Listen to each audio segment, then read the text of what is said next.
నిరీక్షణకు ఆధారం ఏదీ లేదు.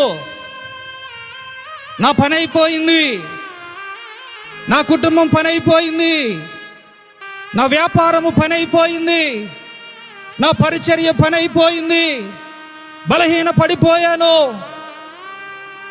నన్ను ఉపయోగించుకున్న వారే నన్ను వదిలిపెట్టి వెళ్ళిపోయారు.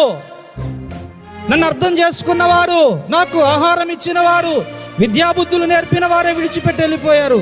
బ్రతకడానికి ఆశ ఏదీ లేదనుకున్నటువంటి సమయాల్లో కూడా నేను బ్రతకాలని ఆశ కలిగిన ఐగుప్తీయుని వలె ఈ రాత్రి మనం ఉంటే మన పరిస్థితి ఏదైనా మన ప్రభువు ఏం చేయగలడు?